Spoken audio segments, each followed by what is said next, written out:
¿Qué tal? Muy buen día, bienvenidas y bienvenidos a este quinto día de actividades del quinto Foro Hispanoamericano de Periodismo Científico. Ya es nuestro último día de actividades. Hoy tenemos de manera simultánea dos conversatorios, el conversatorio 8 y este que es el conversatorio 9, que lleva por nombre COVID-19, la salud también es mental, cómo abordarla en los medios. Tenemos un panel bastante chileno, pero también hay alguien de Costa Rica. Entonces, pues bueno, muchísimas gracias por acompañarnos en este foro. Los dejo con Marianela Velasco, periodista y comunicadora de la ciencia, vicepresidenta de la Asociación Chilena de Periodistas y Profesionales para la Comunicación de la Ciencia, ACHIPEC. Bienvenidas y bienvenidos. Muchísimas gracias. Te cedo la palabra, Marianela. Gracias, Quetzali. Hola, buenos días. Buenas tardes a todos. Un cariñoso saludo a las personas que están participando en el conversatorio, que lo hemos llamado La salud también es mental, porque aún persiste esa costumbre rara de separar cuerpo y mente o cuerpo y alma, si somos una unidad. Entonces, vamos, ya estamos hace 18 meses en pandemia. Este es el quinto foro hispanoamericano de periodismo científico y se nombra COVID y más allá, porque queremos salir, queremos ver la luz. La Organización Mundial de la Salud asegura que la salud mental no es solo la ausencia de trastornos mentales, se define como un estado de bienestar en el cual el individuo es consciente de sus propias capacidades, puede enfrentar las tensiones normales de la vida, puede trabajar de forma productiva y fructífera, y es capaz de hacer una contribución a la humanidad, a la comunidad. Hoy día nos acompañan, quiero presentarles a quienes han accedido a participar en este conversatorio.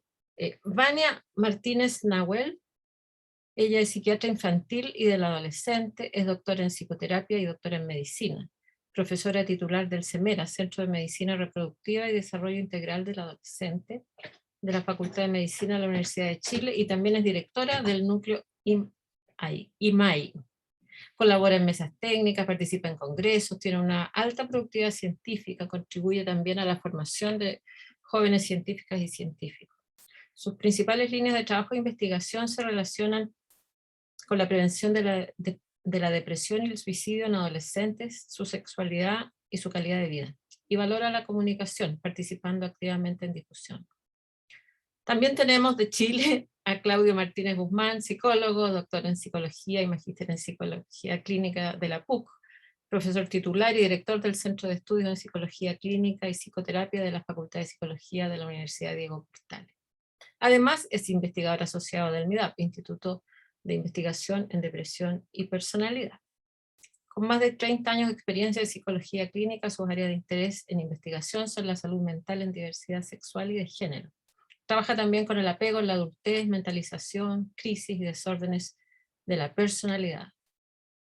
Actualmente dirige un proyecto T, Atención Psicológica para Personas Transgénero. Tenemos también por el lado de las comunicaciones a Paulina Sepúlveda Garrido, periodista del diario La Tercera y que pasa, profesora de periodismo científico en la Escuela de Periodismo de la Universidad de Chile. Titulada en la Universidad de Chile, se inició en el periodismo de investigación y en temas de sociedad, comportamiento y ciencias, ingresando en el año 2004 a la sección Tendencias del diario La Tercera. Se ha especializado en periodismo científico y de sociedad, en temáticas de comportamiento, ciencia, género y movimientos sociales, salud y ciclo vital, personas mayores y demografía. Obtuvo el premio Pobre el que no cambia de mirada, de la Fundación para la Superación para la Pobreza, categoría Mejor Crónica de Prensa Escrita, en enero de 2014. Y desde Centroamérica nos acompaña Fabrice Leloup Baltodano. Él es un periodista francés centroamericano con más de 8 años de experiencia. Es mentor y capacitador en periodismo de soluciones, becario del Centro Internacional para Periodistas de Washington en 2017 para un programa de emprendimiento y periodismo digital para Latinoamérica. Actualmente a cargo de periodismo de soluciones y de El Explicador, en la revista Domingo del periódico, en el periódico La Nación, y antes editaba la revista El Domingo de la Prensa de Nicaragua. Es especializado en periodismo narrativo, reportajes en profundidad y nuevas propuestas de periodismo nativo digital. Les agradezco su tiempo e interés, y para introducir el tema vamos a ver unos pequeños segmentos de video, un video de la Universidad de La Sabana, Colombia, mezclado con otro del Instituto MIDAP, Centro de Excelencia Chileno, que estudia la depresión y la personalidad, para ir internándonos en el tema.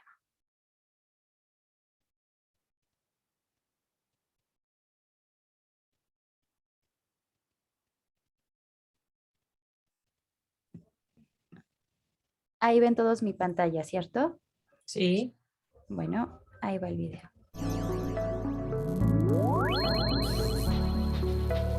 Una de cada 4 personas en el mundo resulta afectada por desórdenes neurológicos o mentales en algún momento de su vida. Cerca de 450 millones de personas actualmente sufren de alguna de estas condiciones en el planeta, lo que ubica a las enfermedades mentales como una de las principales causas de discapacidad. Investigaciones han encontrado que las personas con estas condiciones mueren 8 años antes que la población en general. Los trastornos mentales y de uso de sustancias psicoactivas no excluyen ningún grupo de edad, género, etnia o condición socioeconómica.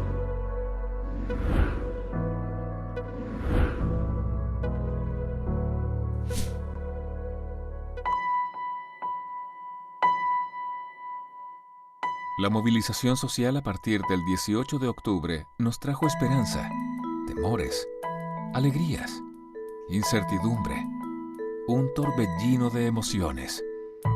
A esto se agregó la pandemia, lo que ha llevado a los chilenos a vivir tiempos difíciles y extraños. Nos hemos visto amenazados por el riesgo de contagio de COVID-19, restringidos por el confinamiento obligado y separados de nuestros cercanos. Algunos nos hemos enfermado, incluso gravemente, teniendo que acudir al hospital.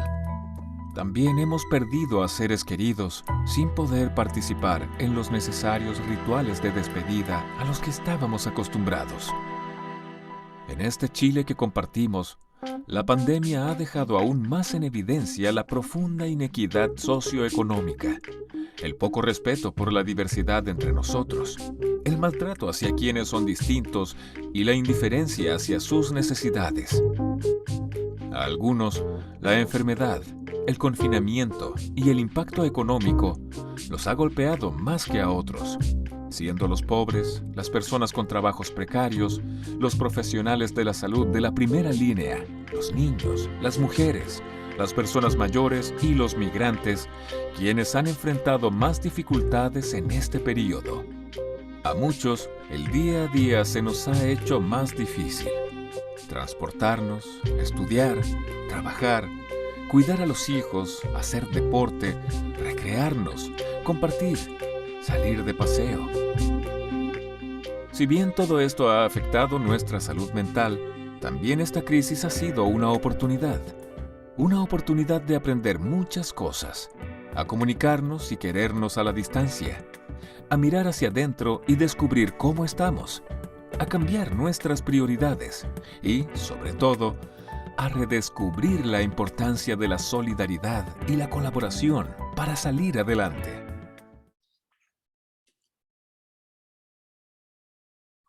Bueno, allí tenemos dos formas de enfrentar la comunicación para temas de salud mental, que no necesariamente es la que tenemos acceso a los medios, pero sí, por lo menos en Chile, los centros de investigación están desarrollando prácticas de comunicación con audiovisuales y con otros tipos de formatos para acercar estos conocimientos a toda la comunidad.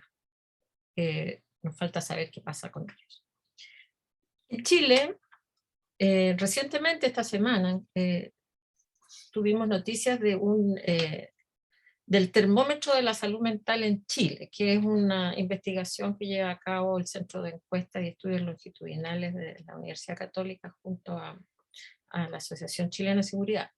A grosísimo modo, les quería comentar que en esta cuarta ronda, un 44% dijo sentirse constantemente agobiado.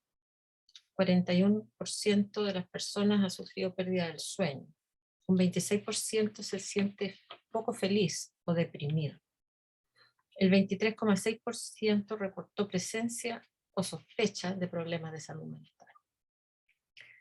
Pero igual, por lo menos en estos días en Chile estamos con muchas esperanzas porque las vacunas han hecho su trabajo, las cifras están bajando. Avanzan los tratamientos sanitarios, por decirlo de alguna manera, pero la salud pública ha cesado la atención de algunas especialidades y tratamientos, entre ellos la salud mental. Hemos vivido miedo, angustia, aislamiento, duelo, cesantía, pobreza, temor al desempleo, agobio, principalmente en las mujeres con triple tarea, ¿no? Cuidados, casa, trabajo, violencia, hastío, desesperanza, adicciones, insomnio. Las secuelas quedan. ¿Cuánto persistirán? Los medios nos han acompañado y las redes sociales también. La pandemia ha instalado temas de ciencia y tecnología en la pauta diaria. Y cada vez con mayor necesidad de voces con gran respaldo, voces autorizadas. ¿Cómo lo han vivido ustedes desde la salud mental y desde la comunicación? Los invito a cada uno de mis invitados a contarnos cómo ha sido este proceso. ¿Partimos? ¿Vania? Ya, muchas gracias por la invitación. Claro, yo creo que algo importante es que nosotros que estamos tanto desde salud mental como desde el periodismo, desde las ciencias sociales, podemos aportar mucho en la temática de la pandemia, ¿ya? Y yo creo que sobre todo al principio, cuando se hablaba de cómo la ciencia puede aportar, iba mucho más en el tema de vacunas, de exámenes, PCR, de ventiladores mecánicos y poco de las ciencias sociales, ¿ya? Y bueno, y como bien se mostró en el video de MIDAP, en el caso de Chile, además, esta pandemia viene por sobre otra crisis, que era una crisis del estallido social, así que se nos juntan dos crisis. Entonces yo creo que una parte importante es que nosotros, desde las ciencias sociales, visibilicemos el aporte que tenemos y sobre todo, en mi caso, desde la salud mental, también poder aportar en este momento de crisis. Muchas gracias, Vania. Claudio, vamos. Bueno, también agradezco la invitación. Me parece súper interesante poder conversar con el mundo de las comunicaciones, con periodistas, con algo más que a uno le saquen una cuña, ¿no? Como acerca de una cifra. Es más, pensaba, o sea, estoy de acuerdo con lo que dice Vane, pero pensaba de estas cifras que tú leíste, Marianela, ¿qué tomaría un periodista, ¿no? Como, ¿qué haría, por ejemplo, para tirar un titular, el 44%, o con qué palabras lo haría? Porque yo creo que el tema de comunicar la salud mental es salud mental, en el sentido como que, pensando en este conversatorio, estuve leyendo algunas cosas, investigaciones que se han hecho y el cómo el periodismo transmite el tema de salud mental tiene más o menos efectos en la salud mental. Y se hicieron investigaciones en el 2020 a propósito del COVID, justamente pensando en eso, ¿no? Como el lenguaje utilizado, por ejemplo, o qué se rescata, ¿no? Si más lo científico, más lo político, más lo económico, el sufrimiento de las personas.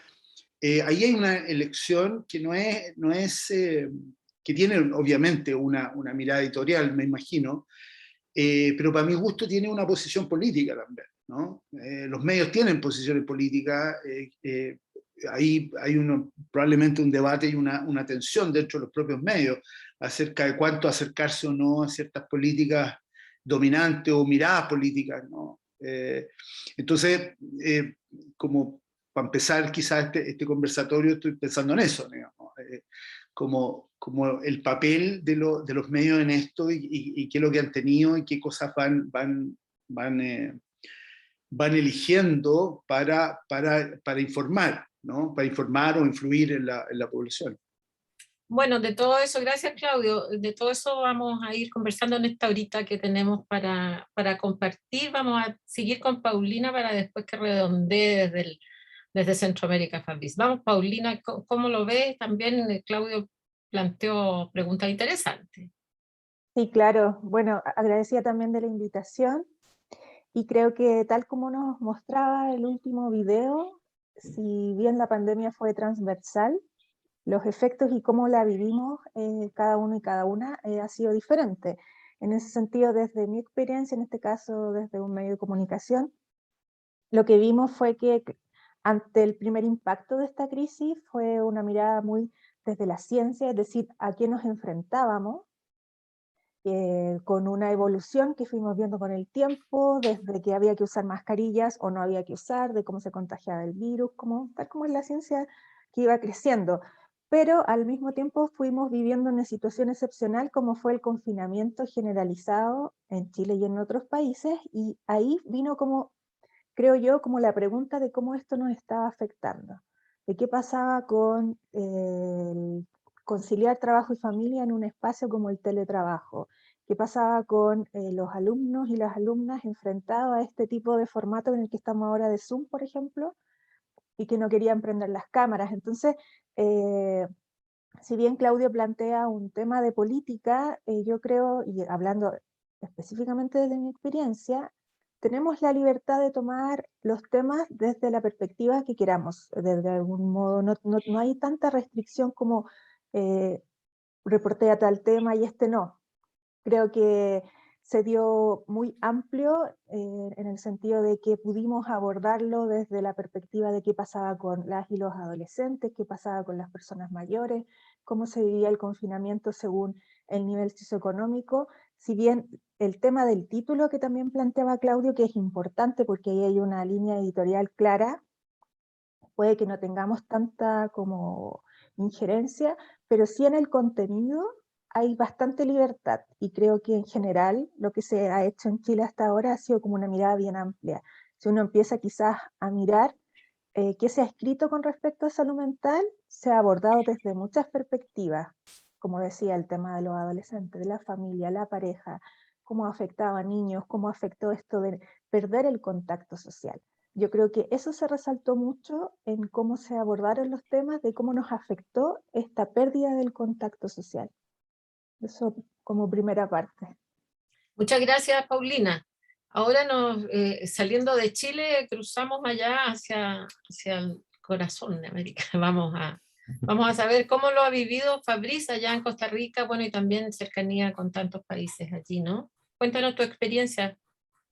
Sí, bueno, nada, un gusto y un honor estar acá con ustedes y aprender de chilenos y de la experiencia de Chile en esta pandemia, tanto de profesionales de la salud mental como de una colega, ¿no? Con mucha experiencia. Además, no, lo que decía Paulina creo que tiene mucha razón. Veo que ella trató, bueno, de más o menos responder también un poco, y es parte de este conversatorio, ¿no? A lo que decía Claudio, y es muy parecido a lo que pasó acá. O sea, acá estalló la pandemia. Obviamente lo primero que se piensa es desmenuzar este coronavirus, ¿no? ¿Qué es? Y todo eso. Yo me acuerdo que yo me di cuenta desde noviembre que había noticias cables que veían de Wuhan, de China, de lo que estaba comenzando a pasar con taxistas que comenzaban a esquivar el mercado donde se supone que fue el núcleo, ¿no? De la génesis de este coronavirus. Entonces a mí me llamaba mucho la atención leer eso. Obviamente lo que siguió desarrollándose fue muy parecido a la película Contagion, o muy parecido a cualquier libro de ciencia ficción, pero de la buena, ¿no? Y de la crítica.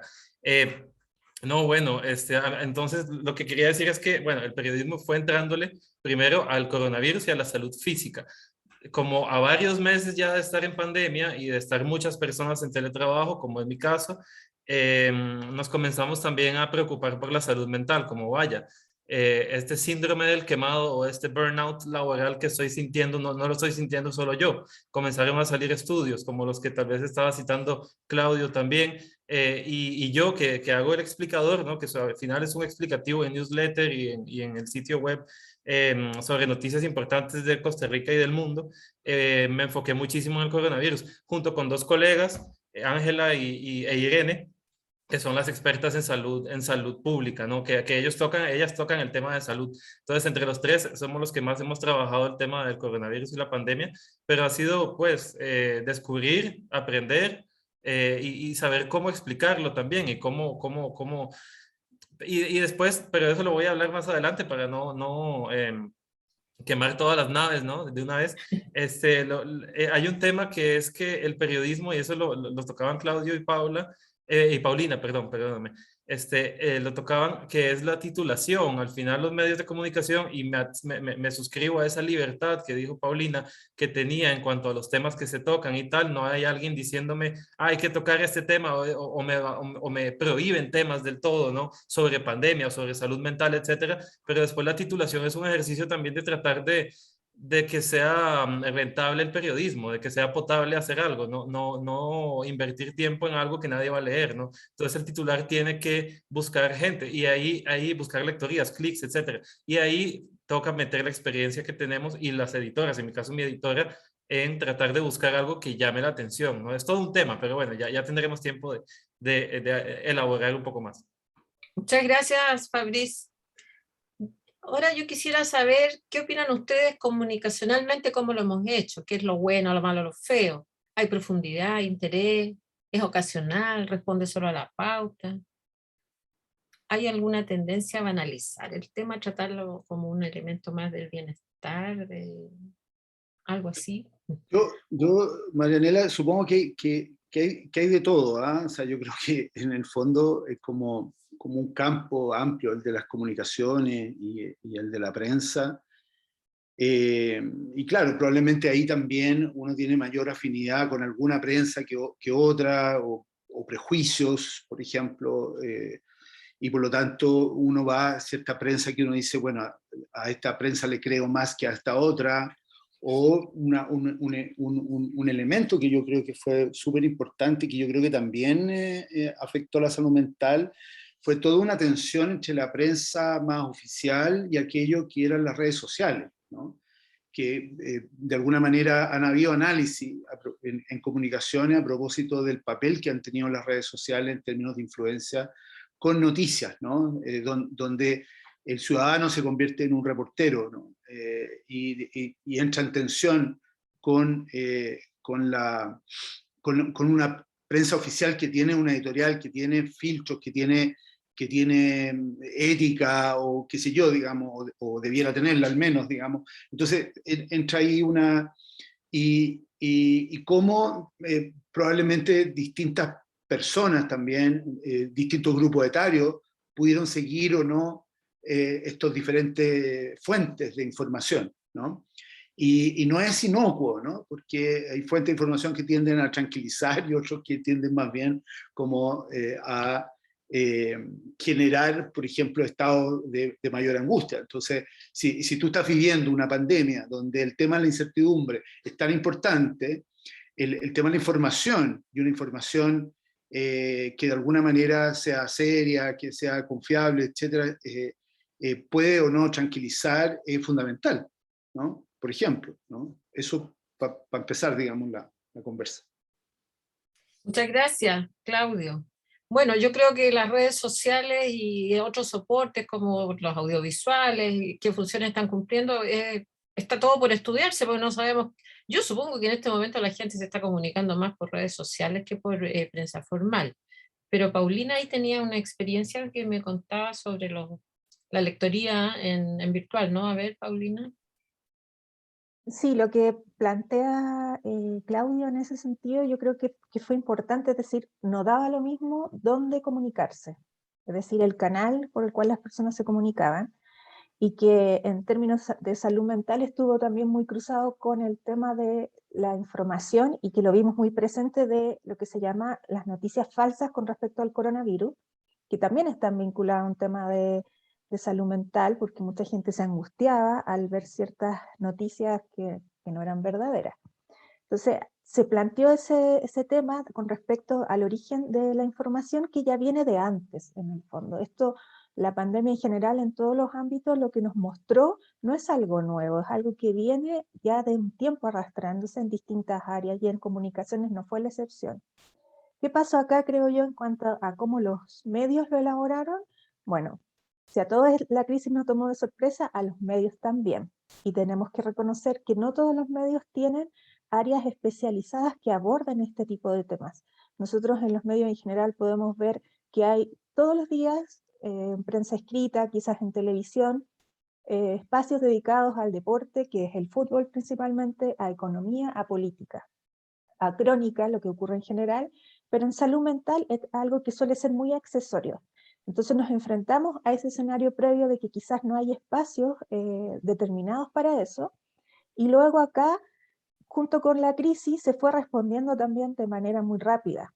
¿Y con qué nos encontramos? Es que muchas veces surgió el prejuicio. Por ejemplo, el prejuicio a que las personas mayores iban a ser las más afectadas, a que las personas mayores eran las que tenían los mayores problemas de salud mental. ¿Con qué nos encontramos? Y Vania nos puede ayudar mucho en ese sentido, que no fue así. Fueron los adolescentes, fueron los preadolescentes, fueron también los niños y las niñas. Entonces, yo creo que fue un ejercicio de aprendizaje para los medios, y con respecto a las redes sociales, se dio mucho también, es que los especialistas hoy en distintos temas se están tomando las redes sociales, especialmente, por ejemplo, Instagram, para informar a la comunidad. Y también los medios están tomando a esos especialistas como fuentes. Entonces creo que hoy, tal como a nivel global estamos viviendo un cambio en muchos sentidos, en los medios también se da, porque hay que reconocer que, por ejemplo, en cuanto a los medios tradicionales en Chile se han perdido mucho, hay medios que ya no están, por ejemplo, publicando en la semana en formato papel, que ahora está haciendo todo de manera digital. Para entrar a las noticias hay que cancelar una cierta suscripción, es decir, no está el acceso como era hace algunos años. Pese a que cuando fue la pandemia muchos medios pagados hicieron como una excepción y todos los temas de coronavirus eran gratuitos, pero ya eso se perdió. Entonces creo que el aprendizaje está todavía en camino en cuanto a cómo se abordó, pero sí creo que estuvo muy presente, y creo que sería una crítica necesaria por parte de los medios, el tema del juicio y el prejuicio en cuanto a salud mental, de qué podía ocurrir con lo que nos estaba pasando. Y ahí también lo que tomó Claudio con respecto al tema de la incertidumbre fue muy importante, porque hemos tenido, y hay que reconocer durante toda la pandemia, en el caso de Chile, información muy errática. Y eso también ha contribuido a que el tema de salud mental también se nos escape un poco de las manos. Creo que en ese sentido Vania también puede ayudar con lo que yo decía de este prejuicio de quién le iba a afectar más o menos en términos de salud mental. Sí, nos gustaría escuchar a Vania respecto de los temas que se han ido planteando, que han surgido desde ustedes mismos. Maravilloso. Vania. Sí, yo creo que por una parte nosotros tendemos como de repente culpar a los medios por cómo se presentan las noticias, pero no vemos cuál es nuestra propia responsabilidad, que podemos transmitir mejor esa noticia, ¿ya? Entonces, por ejemplo, lo que dice Paulina, bueno, hay cosas que no las sabemos y entonces no son certezas, decir tal grupo etario le va a pasar tal cosa, y eso tampoco sucede en salud física, ya de que uno tenga la certeza de cuándo, por ejemplo, se acaba esta pandemia, ¿ya? Entonces, bueno, ser bien humildes en eso, pero también cómo transmitimos, ¿ya? Y desde los centros de investigación, nosotros tenemos equipos de comunicaciones que nos han apoyado en esa tarea, ya desde el centro que yo dirijo, que es Núcleo Milenio y MAI, nos hemos formado también con periodistas científicos para que nos aporte, y es así como nos hemos dado cuenta que no todos son buenos voceros y no todos pueden ser voceros en todos los temas. Entonces tenemos que ver, escoger quién puede hablar de qué tema y a qué medio. Pero los medios a veces, claro, escogen como voceros a personas que son más llamativas, causan más polémica, y no necesariamente quienes están más informados. Y ahí es muy importante porque una de las tareas que nosotros creemos que podemos aportar es en el tema de la comunicación de riesgo. Y en eso hemos tratado de aportar desde la gente que maneja mejor las comunicaciones, que son del área de las comunicaciones, y desde salud mental, cómo podemos transmitir ciertos mensajes adecuados para que la gente tenga una mejor salud mental y también se proteja de esta pandemia, por ejemplo. Entonces, lenguaje como bélico, por ejemplo, la guerra, los héroes, ¿ya? Ese tipo de cosas no son las recomendadas. Presentar la noticia y poner una música que pone un ambiente, por ejemplo, que hace que las personas tengan más miedo, tampoco es lo adecuado. Entonces es ahí donde tenemos que ir conversando con los medios y dándoles a conocer, en realidad ustedes sí tienen un rol en la salud mental, ¿ya? Y cómo se transmiten estas noticias. Si yo pongo un titular que dice, por ejemplo, que Chile es el peor país de salud mental, segundo peor país de salud mental, o que los niños en Chile son los niños más infelices de todo el planeta, igual es algo que a la gente lo va a leer, y si viene de un medio que les parece confiable, y si además viene de un profesional que tiene cierto título, entonces va a decir, bueno, ¿será esto verdad? Y muchas veces no es así, son formas de expresar. Ya, por ejemplo, lo mismo que nos relataba al principio Marianela, de esas cifras que se hacen de una encuesta, uno siempre las tiene que contextualizar, a ver, quiénes son las personas que respondieron, es una percepción, es distinto que si es una encuesta versus una entrevista, etc. Entonces, ahí yo creo que tenemos harto todavía nosotros, desde los profesionales de salud mental y con formación en investigación, para poder presentar este tema de una manera adecuada y colaborar ahí con los medios de comunicación. Muchas gracias, Vania, muchas gracias. Yo quería ahora preguntarle a Fabrice, porque él es experto en periodismo de soluciones. Quería pedirle que nos explique qué es el periodismo de soluciones y cómo funciona en salud mental. ¿Cómo lo estás haciendo actualmente, Fabrice?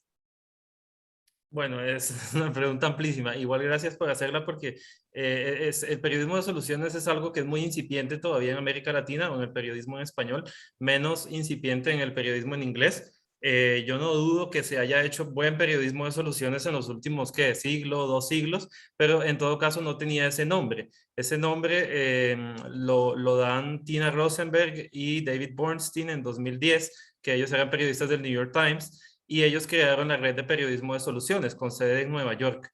Entonces ellos han estado tratando de difundirlo por Estados Unidos y por el mundo. Yo participé en 2019 en un taller de entrenamiento, ¿no? de varios días con Lisa Gross. Ella es argentina, exdirectora del Miami Herald, y ahora es experta en periodismo de soluciones. Desde ahí fui aprendiendo, participé en muchas actividades al respecto. Conocí a Tina Rosenberg, que ella ganó un premio Pulitzer, o sea, es una periodista de premio Pulitzer por un libro sobre la guerra en los Balcanes en los 90, imagínense. Entonces, una periodista con ese perfil que después se interesa y cofunda una red de periodismo de soluciones. Entonces, aprendí mucho de ella, de muchos colegas, y hago periodismo de soluciones en Costa Rica.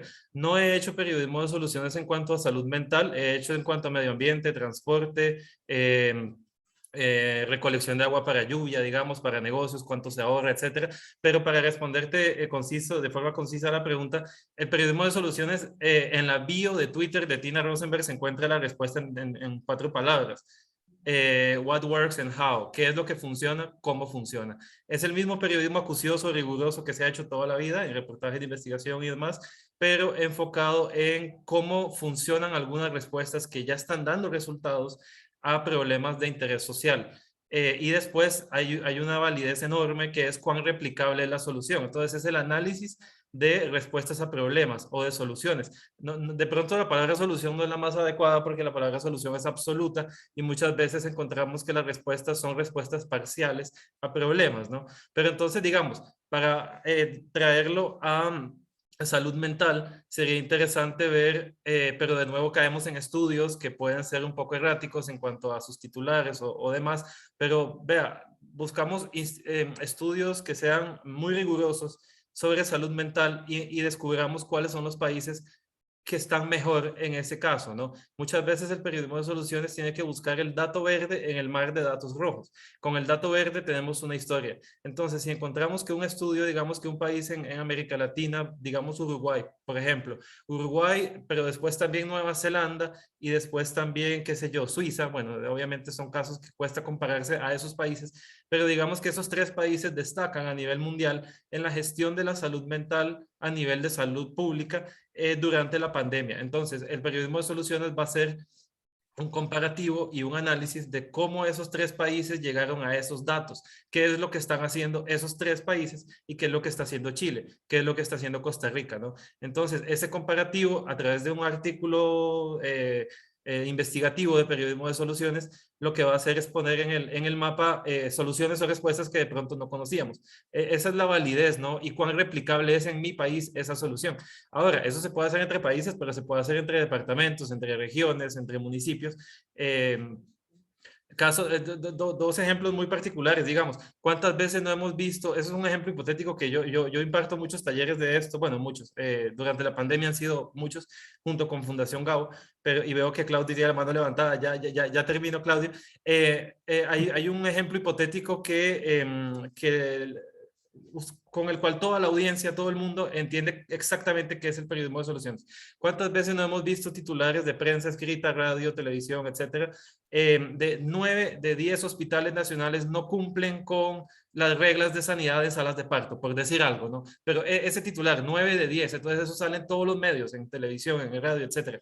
Pero entonces el periodismo de soluciones no va a ignorar esa denuncia de 9 de 10 no están cumpliendo, sino que va a tratar de encontrar el que sí está cumpliendo y va a investigar cómo está cumpliendo. Entonces, es darle vuelta al titular. El periodismo de soluciones va a decir, el Hospital San Antonio, San Mateo, etcétera. El Hospital San Antonio es el único que sí cumple con las reglas de sanidad en salas de parto, 2 puntos, así es como lo hace. Entonces, los otros 9 aparecen en el reportaje, pero hacen parte del contexto. Cuando en las demás notas periodísticas, el San Antonio hacía parte del contexto y no era el protagonista. El periodismo de soluciones es complementario, no trata de decir que la denuncia no hay que hacerla. O sea, la denuncia es la base del periodismo, pero trata de encontrar y de ser responsable en alargar la narrativa para publicar también lo que sí está funcionando y cómo está funcionando. Gracias, Fabrice. Vamos ahora con Claudio y su visión respecto a ver, no voy a preguntar nada porque tenía la mano levantada, así que tiene mucho que decirnos. No, Vamos, Claudio. lo que pasa es que escuchando a Fabrice, le puse nombre a algo que yo lo he escuchado no sabía que existía el periodismo de soluciones y lo encuentro fantástico y fantástico que Fabrice esté como impulsando esto, ¿no? O subrayando una manera de hacer periodismo que tiene que ver. Voy a poner un problema que es típico en Chile y me imagino en otros lugares también, que es el tema del suicidio, que como es un tema dentro de la salud mental que llama tanto la atención, es fuente de titulares, fuente como rápidamente de la nota periodística. Yo siempre digo que como me dedico a investigar suicidio, cada vez que hay un suicidio en Santiago de Chile, estoy seguro que ese día me va a llamar la periodista de la universidad y va a decir, oye, ¿podéis dar una nota? O sea, es como que hay una reacción. Entonces, estaba pensando, a propósito de lo que dice Fabrice, cómo dar la vuelta, ¿no? Cómo informar sobre esto desde una manera más educativa, protectora, etcétera.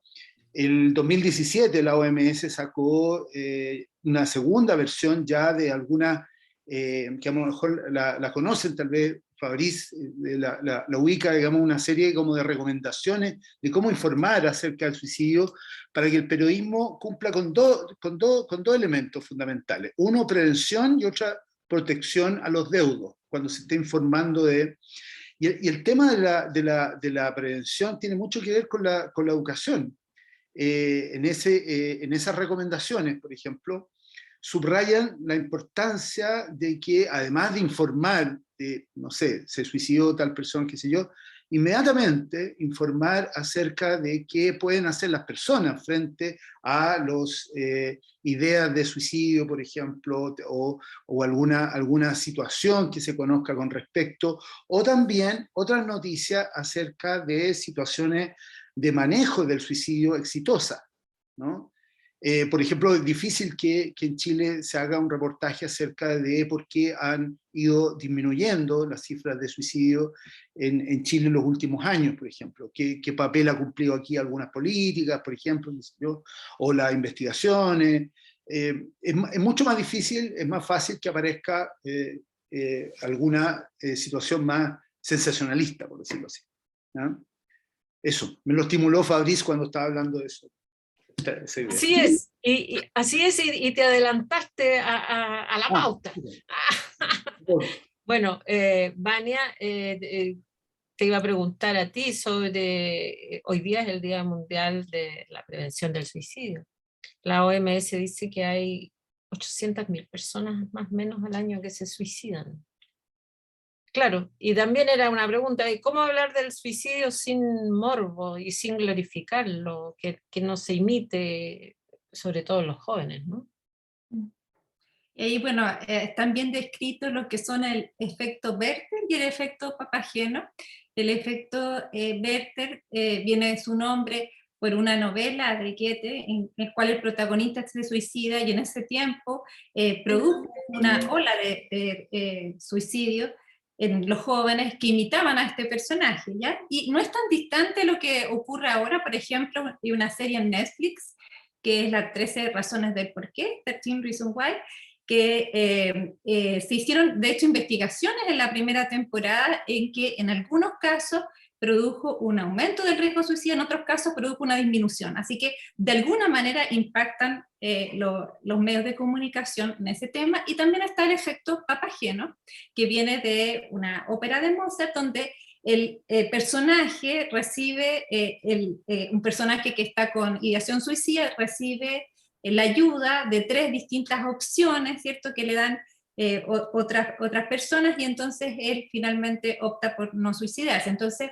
lo que quiere decir es que cómo comunicamos este tema es importante para cómo ayudamos a prevenir. Hay un gran rol ahí, ¿ya?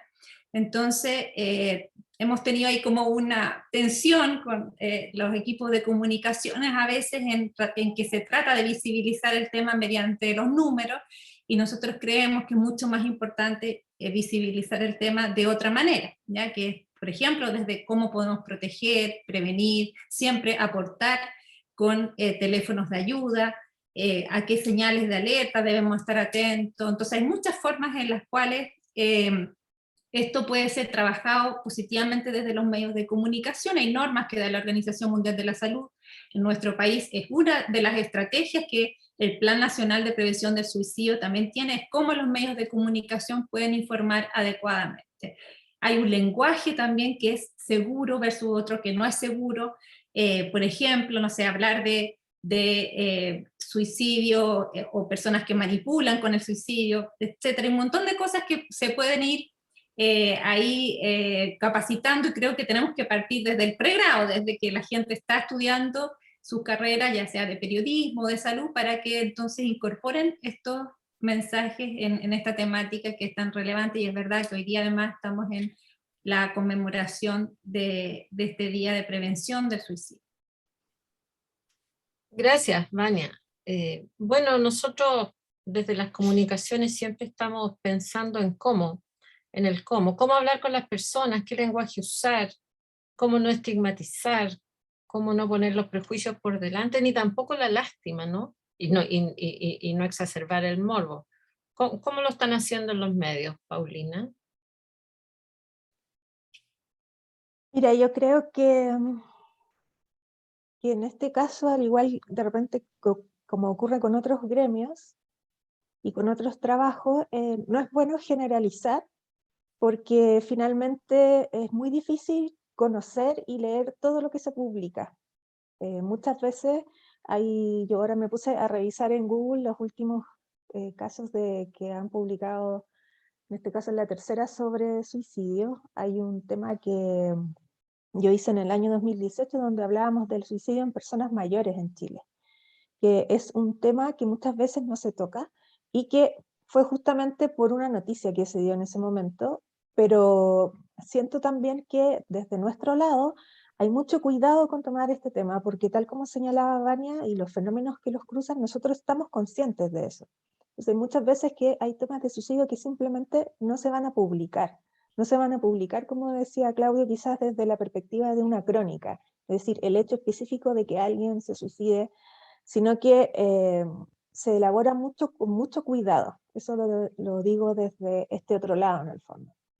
Ahora, el sentir por una parte que quizás el producto periodístico no satisface totalmente quizás a los y las especialistas en salud mental, yo creo que eso es también un poco porque el producto periodístico muchas veces está regido por otros tiempos, que es muy distinto al de la investigación y la academia, que es complejo, y que quizás ahí también va un poco como la expertise de cada profesional, porque muchas veces estos temas hay que elaborarlo en 1, 2, 3, 4 horas, y como decía Vania, quizás no se recurre al especialista indicado por un tema de tiempo. Entonces también creo que hay que conocer desde ese punto de vista cómo funcionan los medios y que muchas veces estamos contra el tiempo y pedimos una entrevista para ayer y a veces para los especialistas eso resulta un poco chocante, porque necesitan tiempo, porque quieren, entonces quizás ahí yo creo que sería bueno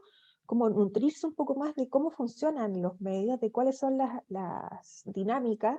No siempre hay que responder a la urgencia, pero sí es bueno este entrenamiento de alguna manera, porque nosotros también queremos que los especialistas indicados, quienes tienen conocimiento en la materia, sean quienes también hablen del tema. Y ahí hay un trabajo que es de ambas partes, creo. Hay que responder rápidamente. A nosotros nos pasa muchas veces en los medios que tenemos mejor respuesta y mucho más rápida de especialistas de fuera de Chile, que enviamos un correo y nos responden al instante, pero a veces yo entiendo que hay una demanda muy alta, pero escribimos o nos comunicamos y no responden, o nos piden que les mandemos una pauta previa, o desconfían de nuestro trabajo, y eso también hay como que, yo creo, pulir un poco ese nivel de desconfianza. Yo personalmente, si a mí la persona me pide el trabajo que yo voy a publicar, yo lo envío. Lo envío porque yo no soy experta en salud mental. Y me entrego a que corrija lo que haya que corregir sin cambiar en términos periodísticos nuestro trabajo. Pero no todos los periodistas lo hacen. Y también se produce un rechazo si cuando antes de empezar la entrevista te empiezan a cuestionar cómo uno lo va a publicar. Entonces es complejo porque yo cuando hago una entrevista en salud mental, yo jamás le pregunto ni dónde estudió, ni qué hizo, ni cuál es su preparación para el tema. Vania se ríe, pero es que a mí muchas veces me lo han preguntado, que cómo lo voy a publicar, que en qué formato va a ir, que si es solo pregunta, si estoy grabando la conversación, y yo así respondo porque conozco y sé que existe esta aprensión, pero creo que también ahí, tal como Vania destacaba, el tema de los departamentos de comunicaciones, de la preparación que tengan, de la asesoría que les brinden, es súper importante, porque hay que conocer las dos áreas, es decir, es difícil conciliar periodismo con ciencia en general, porque los tiempos son diferentes, los productos son diferentes, el tema de los títulos, como decía Fabriz, es muy complejo. Y más aún, y con esto termino, en la dinámica que tenemos hoy, en que muchos de los medios son digitales y se miden por la cantidad de veces que una persona entra a una nota, es decir, por el número de clic. Y ese número de clic muchas veces es como el anzuelo, el título, y el tiempo promedio que se lee una nota es muy bajo. Es decir, una nota que hoy día se lee 2 minutos en un medio es muchísimo. La gente en general lee el título y la bajada. Entonces es complejo, pero creo también, como Fabriz planteaba, de este periodismo de soluciones, confío en que de alguna manera vamos a ir evolucionando hacia eso, porque en general lo que vemos a nivel social es eso, es decir, estamos evolucionando, siento yo, a un tema de la cooperación, del entendimiento, de mirar al otro. Entonces espero que el periodismo vaya también un poco hacia ese lado. Muchas gracias, Paulina. Yo creo que también es importante, y supongo que está dentro del periodismo de soluciones, ofrecer alguna vía de solución. O sea, aparte del conocimiento que tú estás entregando en la nota, es ofrecerle a la persona, al lector o lectora, algo que pueda hacer realmente en concreto con lo que le está pasando, porque si llegó a leerte y si casi terminó la nota, algo le pasa, por algo está interesado, que tiene un adulto mayor, por ejemplo, o un adolescente, la misma persona. Entonces, por alguna parte hay que salir corriendo. Le quería preguntar a Vania, ¿cuáles son los ingredientes que ella piensa que debe tener una nota, una publicación, algo que no puede faltar? Bueno, lo voy a decir desde mi punto de vista, porque probablemente si le preguntas lo mismo, ¿cierto?, a las personas de periodismo te van a decir otro, pero desde mi punto de vista, lo último que dijiste yo creo que es clave, es como algo que le sirva a la gente que lo va a leer. O sea, si yo estoy hablando, por ejemplo, del riesgo suicida, digamos, no solamente visibilicemos el tema, sino digamos qué puede hacer usted si se enfrenta a esta situación, a qué teléfonos puede acudir o qué canales de ayuda existen. Y el tema del estigma, yo creo que también ese es un tema que todavía tenemos que trabajar bastante, que existe todavía mucho estigma. Ya me gustó mucho lo que decía Paulina, de que ella, por ejemplo, está disponible para que se lean las cuñas. Yo he tenido distintas experiencias y algunas, claro, cuando le pasa una mala experiencia quedas más asustado. ¿Ya? Por ejemplo, que cuando desde el periodismo se inventan ciertas cosas, ciertos términos que no existen en realidad desde nuestra área, entonces nos preguntan, por ejemplo, una vez me tocó un término que era como orexia, sadorexia, era un término sadorexia que no existe en nuestra literatura, entonces insistían en ese tema y yo le respondí que no existía y le di tal cuña, y después la cuña ponen como que si yo hubiera dicho que era la definición de la famosa patología inventada. Entonces de ahí nace, yo creo, esa desconfianza de cómo preguntar el currículum, que no creo que sea la mejor forma, digamos, de acceder a un buen periodismo tampoco, ¿ya? Y también, pero últimamente no me ha pasado, últimamente he tenido muy buenas experiencias en realidad, de que me mandan la cuña para revisarla. En el caso de la radio es mucho más fácil, digamos, porque ahí uno está en vivo, puede corregirse si es que hay algún error, o la televisión es lo mismo, pero el tema son los poquitos minutos, entonces que uno en poquitos minutos tiene que poder decir el tema. Entonces, bueno, hay que capacitarse. Yo creo que nosotros necesitamos esa capacitación para poder ir haciéndolo más adecuadamente. Hay gente que se pone muy nerviosa también en los medios de comunicación y quizás, claro, no puede transmitir bien los mensajes. Así que yo creo que realmente como que el ingrediente sería transmitir también, no desde la opinión, sino desde lo que se sabe, la evidencia, etcétera, porque hay veces que también yo veo que dice, bueno, en mi opinión, por ejemplo, no sé, o en mi consulta privada me ha pasado tal cosa, ¿ya? Había unos colegas que nos mandaron que decía que los trastornos de la conducta alimentaria, por ejemplo, habían aumentado en un 30%. Entonces yo les dije, ya, ¿y de dónde sacaron esa cifra? Al final nadie me pudo decir de dónde la habían sacado. Entonces dije, seamos responsables con eso, porque en realidad si nosotros estamos diciendo una información que efectivamente sea una información que a la gente le sirva y que no sea una opinión, sino que sea el reflejo de nuestro trabajo, de lo que se sabe, de nuestra investigación. O sea, igual uno puede dar una opinión en relación a algo, pero no solamente basar como en mí, lo que yo opino, digamos, versus lo que la evidencia científica pudiera estar diciendo. Me encantó lo del periodismo de soluciones.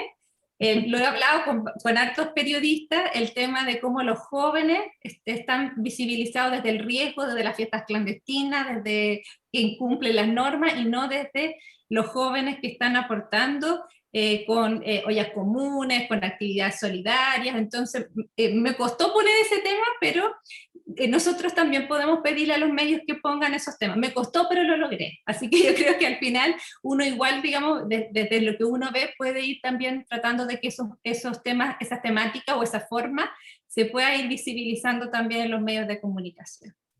Gracias, Vania. Yo creo que, bueno, esta es una cosa que estamos indisolubles, o sea, ciencia y comunicación unidas jamás serán vencidas.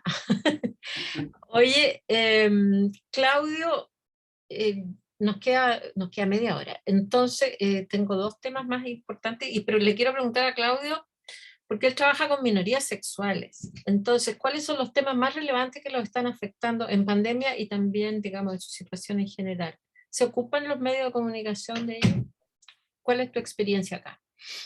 Yo creo que cada día más, y yo creo que algo que ha sido importante es la visibilización, y yo creo que sobre todo con periodistas más jóvenes en general, que están de alguna manera más al día con el lenguaje, con mayor respeto a la diversidad de posibilidades en términos tanto de orientación sexual como de diversidad de género, como que de alguna manera se ha ido integrando la temática, por lo tanto que cada día más aparece, digamos, menos quizás en la prensa escrita o las prensas oficiales, pero más en mucha prensa alternativa, pero también seria, qué sé yo, digital sobre todo. Y yo diría que una de las cosas más importantes que ha ocurrido este último tiempo, así como han ocurrido también buenas noticias, como el tema del matrimonio igualitario, digamos, estas discusiones que se han instalado últimamente. También yo creo que un problema que ha habido así, con temas de salud mental ha tenido que ver primero el tema del acceso, ¿no? Durante el 2020, hoy día un poco menos, pero al principio del 2020 el tema del acceso a salud mental fue súper complejo, de tal forma... Ese es el tema que tengo para cerrar. Así que ahí vamos a verlo todo. O sea, a nosotros nos llevó a impulsarnos a instalar un programa de atención psicológica online gratuito para personas trans y de género no conforme, porque todos los hospitales estaban abocados al COVID y por lo tanto las unidades de género estaban cerradas. Y el tema de salud mental había quedado como absolutamente en el aire. Entonces, como que fue algo, una expresión muy, muy, muy inmediata. Y por otro lado, bueno, ha ocurrido sobre todo que el encierro, sobre todo a los más jóvenes, a veces los ha llevado a tener que encerrarse en familias o en contextos muy rechazantes, por una parte, ¿no? Y eso ha tenido efectos negativos en salud mental. Y en otros casos ha sido al revés también, ¿no? Como en muchos ha sido una manera como de poder tener una vida al interior de sus casas o habitaciones para como una manera más protectora de vivir, ¿no? Como sea, el mayor efecto, yo diría que ha tenido sobre temas de salud mental, ha tenido que ver con el alejamiento de las comunidades. Y eso ha ocurrido en términos transversales en personas de la diversidad sexual y de género, ¿no? Como el alejamiento a sus grupos de referencia, sobre todo en jóvenes, eso ha sido muy nocivo. Yo diría que ha sido el peor efecto que ha tenido. Eso. Gracias, Claudio. Yo creo que la falta de abrazos nos tiene a todos muy mal, muy mal. Fabrice, ¿cómo se está viviendo todo esto allá en Centroamérica? Cuéntanos la experiencia, cuáles son los temas más recurrentes en pandemia y de cara al futuro. Yo creo que hay un denominador común mundial, ¿no? Que es, bueno, las diferentes olas de contagio epidemiológicas, después lo de las vacunas, cómo funcionan. A mí me tocó hacer un ebook, bueno, lo hice con mucho gusto porque es que hice tantos explicadores sobre cada vacuna que después hicimos un ebook y lo enviamos gratis a los lectores de La Nación. Bueno, yo en Costa Rica se suponía que la vacunación para personas menores de 40 años iba a ser hasta 2022. Ahora ya se está vacunando todo el mundo, pero yo fui uno de los que en mayo yo fui a Estados Unidos a ponerme la inyección porque, bueno, obviamente yo creía obviamente en la vacuna y en la necesidad, y sobre todo porque mis padres son mayores de 60 años, entonces, y todavía no estaban vacunados. Entonces yo fui y después traje cómo funciona, cómo un tico, como un costarricense puede ir a Miami a vacunarse en el aeropuerto y volverse el mismo día si quiere, ¿no? Pero era increíble cómo estaba funcionando allá, y fueron militares que nos vacunaron. Bueno, yo sí me quedé unos días, ¿verdad? No hice el viaje doble tan rápido, pero eso tuvo muchísima lectoría. Entonces, esos temas fueron muy, muy leídos, y el how to, ¿no? Cómo se hace tal cosa, cómo funciona exactamente cada vacuna, eso ha marcado mucho la pauta. También los problemas, digamos, de corrupción o presunta corrupción de los en este caso, las instituciones que administran la compra de mascarillas masivas para el país y todo, se dio un poco de todo, pero bueno, esas investigaciones ligadas a la salud y a las autoridades son las que han marcado, digamos, la pauta. También, obviamente, la evolución de la pandemia. Yo quería, Marianela, hacer un par de puntitos sobre lo que han dicho los colegas, bueno, la colega Paulina y los expertos, bueno, Vania, Claudio.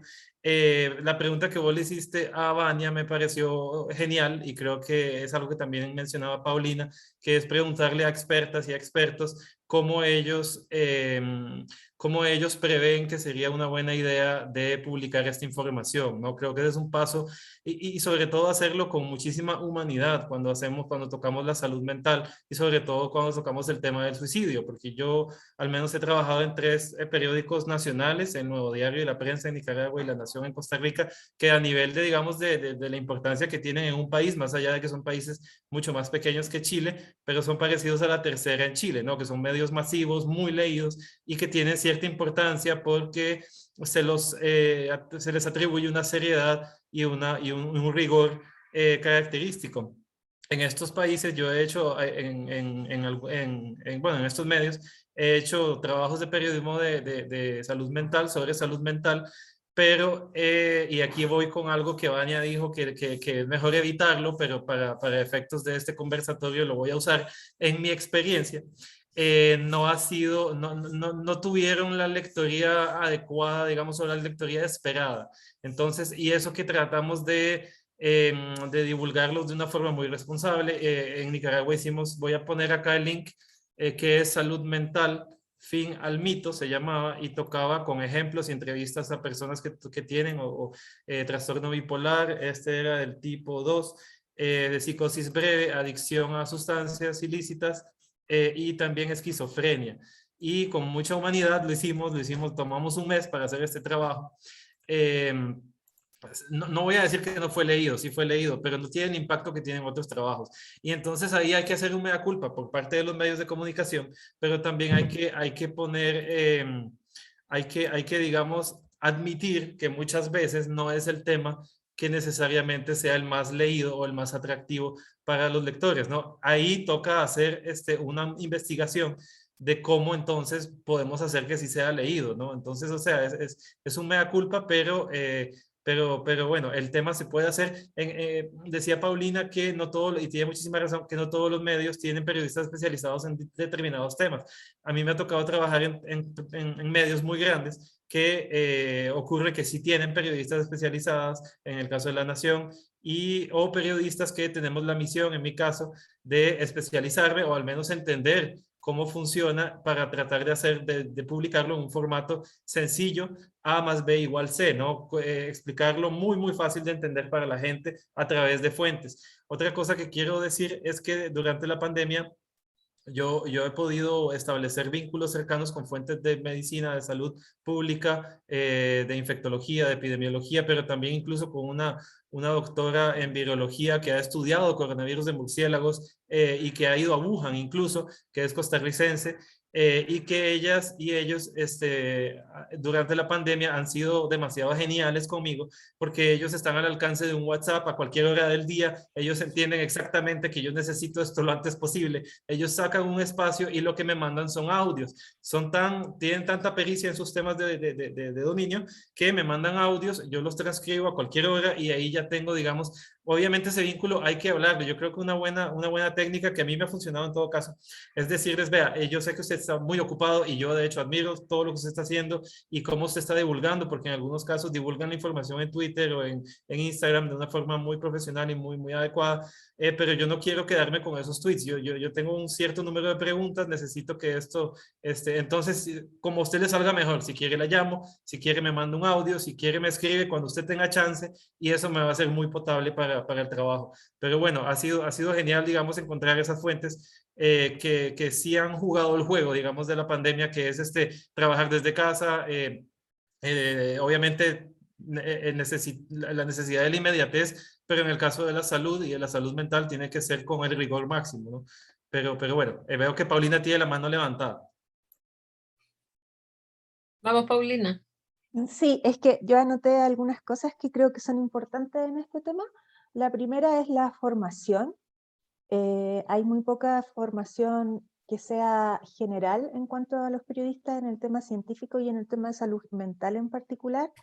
Hay muchas veces formación específica, es decir, el periodista que quiere especializarse en esta área toma un curso, pero no hay algo que sea transversal. Luego, creo que también por parte de los periodistas en este tema, al saber que nosotros y nosotras no somos especialistas, se requiere humildad. Humildad de decir que este tema no lo conozco. Yo tengo una costumbre que Y ahora que estoy trabajando en casa, mis hijos se ríen un poco porque yo cada vez que termino una entrevista pregunto si hay algo que la persona quiera decir que yo no le haya preguntado, pero que considere importante en este tema.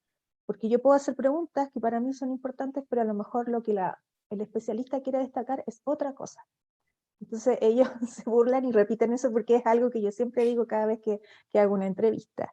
Y también creo que el tema de qué temas se leen específicamente en los medios, que Fabrice también tocaba ese punto, hay muchas veces que se hace un gran trabajo detrás de un tema de salud mental. Se publica. Y como ahora, por ejemplo, nosotros de manera inmediata podemos saber cuántas personas están leyendo un tema, por cuánto tiempo, por qué días lo comparten, nos damos cuenta que no se leen. Y es un poco frustrante, entonces se transforma un poco en un círculo vicioso, porque luego cuando ofrecemos estos temas, para los editores y las editoras, que en el fondo también están dentro de un contexto que se necesitan clic, porque es la forma, de algún modo, como se financia la publicidad, no les parece atractivo. Entonces, creo que también esto corresponde a un tema de cómo los medios están hoy atravesando una crisis general, que tiene que ver con el financiamiento y la publicidad, que lleva un poco quizás estas como malas prácticas de privilegiar el título llamativo, y que a uno como profesional también a veces le da lata ver que este título llamativo promete cosas que la nota no dice, o dice cosas que la nota no explica. Entonces creo que ahí también viene un cuestionamiento a cómo hoy los medios atraviesan una crisis que viene de hace mucho tiempo y que tiene que ver con este cambio de lo digital, tiene que ver con el financiamiento, y por lo mismo se han perdido muchos espacios. Entonces yo creo, desde mi visión, que esto va hacia un cambio, en que van a venir otras formas de comunicar quizás el tema de ciencia y también el tema de salud mental, que tiene que ver mucho con las redes sociales y tiene que ver mucho, por ejemplo, con el tema de los podcasts. Entonces ahí viene como una nueva relación de nosotros como periodistas con los especialistas en esta área. Quizás hacer lo que se hace en otras partes y que a lo mejor Fabrice también conoce, de que se le da al especialista en el área, a la especialista en el área, la oportunidad de publicar en términos periodísticos con la ayuda de un periodista y realizar un formato nuevo. Y otro punto antes que se me olvide esto, que el tema del financiamiento. Muchas veces para hacer una investigación de largo trabajo, se requiere también que el periodista tenga el tiempo para hacerlo. Y hoy lo que vemos, y hablo desde la perspectiva quizás de medios más tradicionales, es un poco como un espacio mucho más precario. Es decir, se ha despedido a mucha gente, hay cada vez menos periodistas en los medios, y el resultado es que un periodista tiene que hacer el trabajo de varios. Entonces muchas veces hay poco tiempo para investigar. Yo puedo hablar desde mi experiencia, que hace 5 años yo tenía tiempo para hacer un tema en una semana, ahora yo tengo que hacer un tema generalmente entre un día o en el mismo día. Entonces, también eso juega un poco en contra en un tema como este que requiere mucha rigurosidad. Gracias, Paulina. Absolutamente, eso lo estamos viendo ya desde hace tiempo. Y también tenemos el salto a que ahora todos somos comunicadores y hay otras formas de comunicar también. Y el problema eterno y sempiterno es que nunca sabemos realmente cuánto nos leen, cuánto nos miran, cuánto se apropian de lo que estamos comunicando. Bueno, así las cosas, quería proponerles que conversáramos un poquito cada uno sobre el tema del acceso, que parece ser el mayor problema de salud mental en el continente, ¿no? ¿Cómo gritarle a los tomadores de decisiones para que entreguen más presupuesto a la salud mental? ¿Qué pueden hacer las comunicaciones al respecto? ¿Puede o podrá la telemedicina ser un agente de cambio, un complemento colaborador? Claudio ya tiene una experiencia ahí. ¿Qué otras estrategias podrían implementarse? Vamos. ¿Quién dijo yo? Yo creo que es un tremendo tema ese, que yo creo que nos excede. Sí, por supuesto, porque tiene que Todos ver los con... factores, porque aquí el factor político es muy importante, porque en el fondo es dónde se coloca la salud mental dentro de la salud en general y dónde se coloca la salud dentro de un país, en términos de políticas, ¿no? Entonces, porque esto es una cascada, ¿no? O sea, salud mental es un pedacito del presupuesto de salud, y salud a su vez es un pedacito del gran presupuesto, y ya salud en general. Entonces el cómo se considera primero la salud mental dentro de salud, yo creo que es un problema importante. Yo creo que en ese sentido la pandemia nos ha ayudado. Yo creo que ha tenido un factor, y ahí la relevancia que los medios le han dado al tema de salud mental asociado a la pandemia, yo creo que ha sido muy importante, porque de alguna manera ha tendido a juntar, y yo creo que este conversatorio apunta a eso también, salud mental con salud, que siempre en realidad es así, pero no se ha considerado así a la hora de poner, de mirar o integrar los presupuestos en general. Yo creo que vienen cambios en ese sentido. A mí me ha tocado participar últimamente en mesas técnicas del Ministerio de Salud, donde el tema del acceso, desde el punto de vista presupuestario, pero también desde el punto de vista de cómo se considera la salud mental dentro del ámbito de salud en general, y en el ámbito de la vida cotidiana también, su relación, los famosos determinantes sociales de la salud, ¿no? O sea, cómo se conecta con vivienda, con economía, con educación, etcétera, etcétera. Entonces, esa consideración, yo creo que, y relevar eso, yo creo que es un punto fundamental que pueden hacer los medios, digamos, ¿no? Gracias, Claudio. ¿Vania? Bueno, aquí me pones en un tema que es muy relevante para nosotros, que participamos además de una red que se llama Salud Mental es Salud, parecía al nombre de este foro, en que participan más de 20 agrupaciones, sociedades científicas, de la academia, y agrupaciones de familiares y de usuarios.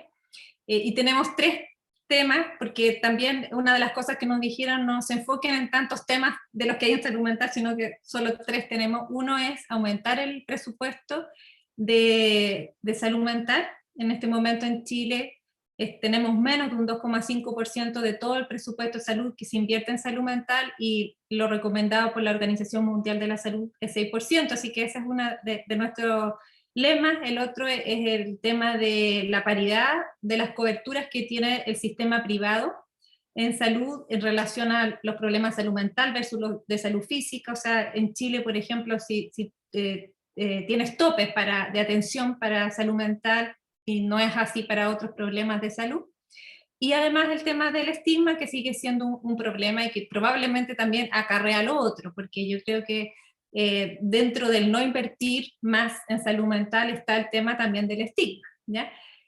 Por ejemplo, el tema de las licencias médicas es un tema también que en salud mental que es muy estigmatizado. A las personas que tienen licencias médicas y que después retornan a su trabajo, a veces son despedidas también.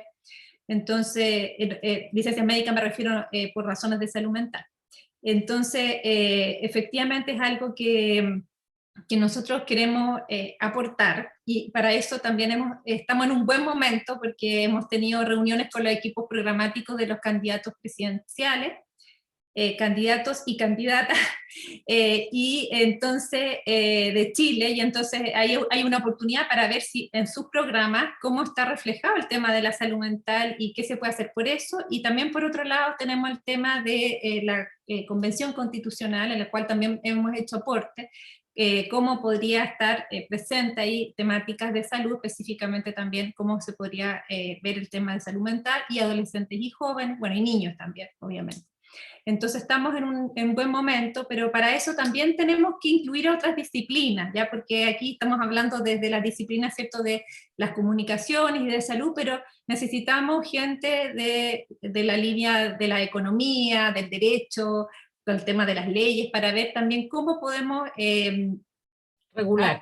Claro, proponer algo que realmente se pueda finalmente llevar a cabo y sea más concreto. La telemedicina, por ejemplo, es una estrategia que yo creo que a raíz de la pandemia va a tener también más auge, incluso cuando pase la pandemia. Yo creo que las tecnologías pueden aportar, pero justamente las personas más vulnerables todavía son las que tienen más dificultades de acceso a tecnología. Ya en sectores más rurales, por ejemplo, tienen mala conectividad, entonces también tenemos que favorecer el que haya un mayor acceso a una buena tecnología. Gracias, Vania. ¿Cómo lo ves, Fabrice, en tus tierras? Bueno, eso que decía Vania era justo un dato que yo quería aportar, bueno, en Chile es el 2.5%, eso es mucho más de lo que se le atribuye a salud mental con el presupuesto de salud pública de Nicaragua. Yo había hecho una investigación, era el 0.8%. Hay toda una anécdota, porque es que, y ahí más bien quiero todo el apoyo que me puedan dar, bueno, tanto Paulina, pero sobre todo Vania y Claudio, con un tema, que es que en Nicaragua y en Costa Rica en todo caso, pero mucho más en Nicaragua y en países de renta baja como Nicaragua, o como pueden ser países del Caribe o países, ajá, exacto, Honduras, bueno, de Centroamérica, Guatemala, etcétera. La salud mental a nivel de autoridades está toda centralizada en una sola institución, que es el Hospital de Salud Mental, el Hospital Psiquiátrico Nacional en Nicaragua, por ejemplo, y eso yo había entrevistado al doctor Pedro Ruiz, que era presidente de la Asociación Mundial de Psiquiatría en 2014. Él me decía que eso era equivocado, pero por eso más bien quiero saber la opinión de los colegas, bueno, de los colegas, no, o sea, de la experta y del experto en salud mental. Porque entonces en Nicaragua todas las personas con cierta gravedad en su trastorno mental, pero obviamente la salud mental solamente se enfoca en trastornos mentales. Cuando el doctor Ruiz a mí me decía que la salud mental, cuando está bien tratada en un país, incluso afecta positivamente las estadísticas de robos o las estadísticas de cualquier tipo de violencia, ¿no? Porque la salud mental, como decías, Marianela, al comienzo de este conversatorio con la definición de Naciones Unidas y de la OMS, es algo que tiene que ver con el bienestar de cada persona, ¿no? O sea, no es solamente con las personas que tienen trastornos mentales de mayor o menor gravedad. En todo caso, todos pasamos por ansiedad, por depresión, bueno, depresión obviamente quizás no clínica, pero sí algún grado, pero sobre todo por estrés. Y ahora en pandemia, bueno, tocó enfrentar, en mi caso al menos, más trabajo que antes, ¿no? Es más lo que me exigen o lo que yo hago proactivamente desde casa que lo que hacía yendo al trabajo, pero esa ausencia de contacto social, ¿no? A mí me encantó, o sea, me di cuenta que me encantaba ir a trabajar al periódico después de que me lo quitaran ese derecho, ¿no? O sea, la pandemia, porque extraño a mis compañeros de al lado, extraño los breaks para ir a buscar un café, extraño almorzar y yo almorzaba con mi jefa y con un colega todos los días, entonces ese chisme al mediodía del cual muchas veces salían temas muy interesantes, ¿no? Entonces, digamos, todo eso es salud mental, pero en países como Nicaragua, en Costa Rica un poco en menos grado, porque Costa Rica sí que al final en Centroamérica al menos es un ejemplo de democracia robusta, a pesar de que aquí hay delitos de cuello blanco por doquier, pero al menos no hay una dictadura como la que me tocó cubrir en Nicaragua por 6 años, donde la salud mental está totalmente abandonada. Y entonces, incluso imagínate que para hacer una entrevista, para acceder a datos oficiales del hospital psiquiátrico, yo tengo un primo que estudia medicina y en ese momento estaba pasando por las clases de psiquiatría. Y entonces él conoció al subdirector del hospital psiquiátrico que daba clases en la universidad. Él dijo, mira, mi primo es periodista, está interesado en este tema, ¿cómo podemos hacerle para que él acceda a esos datos? Entonces, ¿sabes qué hice? Fui a emergencias del hospital psiquiátrico, porque en Nicaragua todo lo ocupa el sandinismo, Ortega y Murillo, que son los presidentes, vicepresidentes y son matrimonio. Ellos dominan absolutamente todo y no hay divulgación de información pública. Ahí es inútil mandar correos formales a oficinas de prensa. Entonces lo que yo hice para acceder a esos datos fue ir a emergencias del hospital psiquiátrico y una vez que me atendió el doctor, obviamente el doctor ya sabía que yo llegaba ese día y todo, ¿no? El subdirector, cuando él me atendió en su oficina, ahí comenzamos la entrevista y ahí comenzó a darme un montón de datos. Obviamente él no iba on the record, ¿verdad? Él no, protegimos su identidad, pero eso fue una de las técnicas que hubo que hacer para acceder a ciertos datos. Entonces, bueno, a lo que iba es que hay mucho retraso, ¿no? En determinados países, eso cambia la realidad entre un país y otro. Supongo que es mucho más viable diversificar y enviar a muchos más lugares, ¿no? Departamentos, regiones, municipios, expertos y expertas en salud mental para tratar problemas más locales, en vez de centrar todo el presupuesto, que además es una fracción muy pequeña, en una sola institución que es además totalizadora, que se parece a una cárcel, donde muchas veces la gente no sale en años, y donde muchas veces la gente no mejora su salud, ¿no? Pero más bien ahí quiero escuchar a Vania y a Claudio, sobre todo, bueno, y Paulina, que tiene la mano levantada y que ha trabajado el tema, por supuesto, desde el periodismo, Sí. además que me parece que con una humanidad que se necesita para tocar estos temas. Y gracias, Fabriz, y donde también en esas instituciones se abandonan a las personas, la familia los abandona. Paulina. Así que con respecto a lo que decía Fabriz, creo que es súper importante el trabajo que acá en Chile se está dando, por ejemplo, lo que hace Claudio con el proyecto T, lo que ha hecho Vania también con las encuestas sobre salud mental en jóvenes adolescentes, que es tener datos. Porque muchas veces en políticas públicas, si algo como no se tiene el dato o no existe, como que no se toma en cuenta. Y acá en Chile muchas organizaciones, lo que está haciendo, por ejemplo, el termómetro en salud mental de la Asociación Chilena y de Seguridad y la Católica, que en el fondo están estudiando, en este caso a nivel longitudinal, un grupo importante de la población que llega a ser representativo y que está dando cuenta de qué pasa en salud mental, y con detalle. Entonces creo que eso ha sido importante en el último tiempo en Chile, que se ha investigado quizás con mayor profundidad por el impacto que ha tenido la pandemia, pero que nos va a llevar, creo yo, de alguna manera a tomar más en cuenta este tema, a tomarlo en cuenta en cuanto a política pública, porque hay una presión además, y hay una presión por considerar lo que hoy día se ve mucho con respecto a mirar al otro. Por ejemplo, si en medios hace 10 años atrás no se hablaba de lo que era la realidad trans, hoy día ya eso es algo que se toma, que se conversa, que salen artículos al respecto, y tiene que ver con toda esta como mayor diversidad que creo que en Chile marcó un punto importante, el tema del feminismo.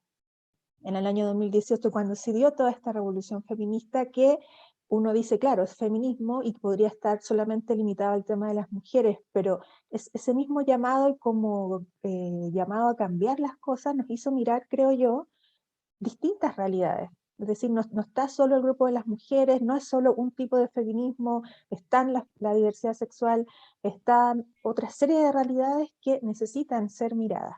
Entonces ahí es importante el tema de qué están haciendo y cómo están trabajando las y los especialistas en este tema, para dar material para que esto luego se tome en cuenta en política pública, creo yo.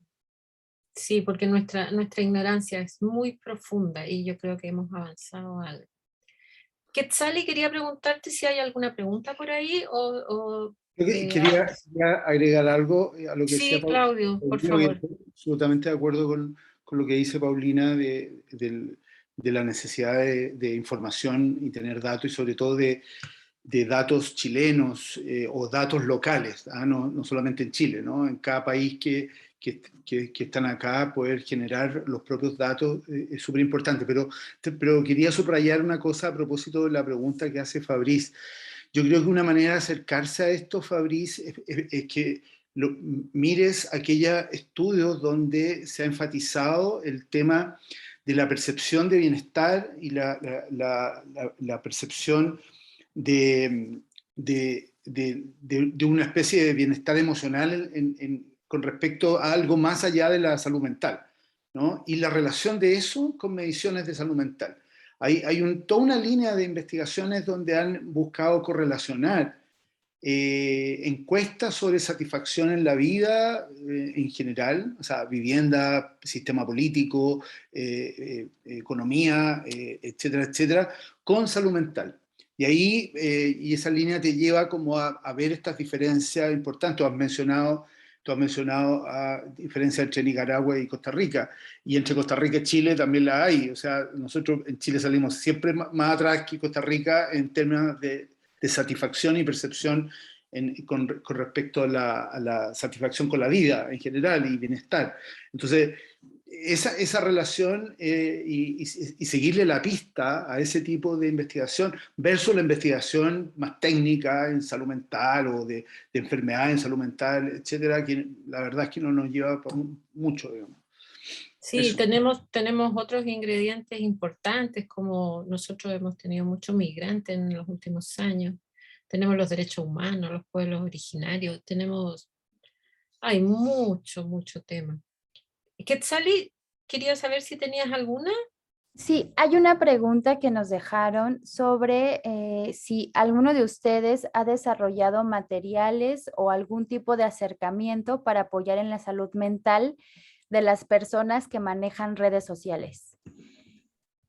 Imagino que la pregunta va encaminada a veces cuando se habla, ¿no? En el lenguaje actual de la tecnología, cuando tiran mucho hate o cuando alguien publica algo y empieza a ver como comentarios adversos de crítica y que las personas que se encargan de gestionar las redes sociales de proyectos o medios se ven enfrentados, ¿no? A esas reacciones que a veces pueden ser adversas o que no son las esperadas o favorables ante eso. Entonces, por ahí creo que va en ese sentido la pregunta. Bueno, desde el centro que yo dirijo, el Núcleo Milenio y Más, sí hemos hecho ese tipo de trabajo. Nosotros tenemos, nuestro investigador es académico del Instituto de la Comunicación e Imagen de la Universidad de Chile, Lionel Brosi, y entonces ellos desarrollaron material específico, por ejemplo, para el tema de la desinformación. Otro de nuestros investigadores, Jorge Gaete, de la Universidad de los Andes, ha trabajado el tema de el ciberacoso o el ciberbullying, ¿ya? Entonces también con estrategia específica, con infografías que tenemos, pueden bajar ese material gratuito de la página. Y también cuando hicimos una campaña de prevención del suicidio fue a través de redes sociales, fue en conjunto con la Fundación Todo Mejora, una fundación que se preocupa de prevenir el suicidio en población de la diversidad sexual y de género en Chile, y también con el Instituto de la Comunicación e Imagen de la Universidad de Chile, y también con Facebook. Entonces fue una campaña que fue a través, principalmente Instagram, y con algunos influenciadores jóvenes también, y uno de los cápsulas, una de las temáticas era qué hacer cuando yo en redes sociales encuentro alguna temática en relación al suicidio, veo que alguien está diciendo que, por ejemplo, querría suicidarse. Entonces, hemos incorporado el tema de las redes sociales en nuestra investigación y en nuestra divulgación. Yo creo que es un tema súper relevante tanto para el público como también para los comunicadores, porque gestionar redes sociales es una cosa muy fuerte. Eso Quetzali, gracias. Genial, pues bueno, pues muchísimas gracias a todas las personas que se sumaron a este conversatorio. No sé si hay algo más que quieran decir nuestros panelistas. Yo quisiera decir una cosita. Adelante, Mariana. Bueno, yo pienso que el escenario del futuro no es muy esperanzador. La OMS dice que en 2050 se van a haber triplicado los casos de demencia y que la depresión sería el principal problema de salud en el mundo. Y eso va a ser devastador para la población más vulnerable. Por lo tanto, pienso que es urgente fortalecer la salud mental de las personas entregando información relevante y útil en forma sencilla y ojalá atractiva. Es una pega nuestra de los comunicadores.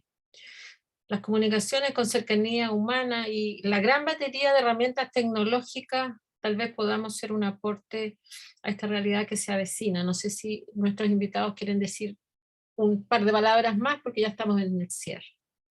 Sí, justo sobre el tema, bueno, creo que eso está un poco ligado, sobre todo esta cifra de 2050, ¿no? de OMS o de ONU, está ligada a lo que vimos, digamos, en la serie de Netflix Black Mirror, ¿no? O sea, cuánto las redes sociales y esta categorización y esta calificación de quiénes somos en redes sociales, de cuántos likes generamos, cuántos amigos tenemos, etcétera, etcétera, eso no ayuda necesariamente a que nos sintamos mejor a través de los años con la evolución de la tecnología, porque además siempre estamos comparándonos. Yo me acuerdo que había leído una entrevista con Mathieu Ricard, que es este monje tibetano, bueno, está en el Tíbet, pero es francés, que supuestamente es la persona más feliz del mundo, bueno, porque unos estudios de su cerebro habían notado que a través de la ciencia se podía afirmar eso, pero él decía que una receta para la felicidad, entre comillas, es no compararnos con la gente, no compararnos con el prójimo y no estar en ese ejercicio de autodestrucción diario, ¿no? Pero las redes sociales hacen que nos comparemos todo el día, ¿no? Y que tengamos supuestos modelos sin entender que obviamente lo que estamos viendo es una publicidad personal de cada persona, ¿no? cada persona publica la felicidad de su vida, no publica los momentos más amargos. En cuanto a esto, quería decir que acabo de escribir un artículo sobre vivir con calma, y es que Google, Think with Google, que es esta división de Google que provee noticias sobre tecnología y demás, publicó en finales de agosto que entre enero de 2020 y diciembre de 2020, a nivel global en YouTube, las búsquedas sobre slow living o vivir con calma aumentaron en 400%. O sea, es brutal el aumento. Pero entonces yo no sabía muy bien qué era eso, me puse a ver un montón de videos sobre slow living, y son cosas muy pequeñas, pero que creo que pueden ayudar a que justamente vayamos como poniendo un freno a cosas que no necesitan ir demasiado rápido. A veces, y las industrias, pero justamente Paulina hablaba de cuán precarizada está el gremio periodístico, y en mi caso, y de muchos colegas acá, muchas veces creemos que ser productivos 24/7 es lo ideal, cuando ni nuestro salario ni nuestra salud mental justifican que estemos ahí pegados todo el día, ¿no? Pero entonces justamente estos pequeños tips, que son muy simples a veces, de vivir con calma, de slow living, pueden ser muy útiles. Voy a dejar el link acá igual, como he venido haciendo, por si les interesa. Y nada, ese es mi aporte, ¿no? Como decir que hay luz al final del túnel, bueno, y no sé, bueno, creo que estos conversatorios igual ayudan y nos ayudan a nosotros y a quienes nos escuchan. Ojalá lo pueda ver mucha gente en YouTube. Gracias, Fabrice, un gusto.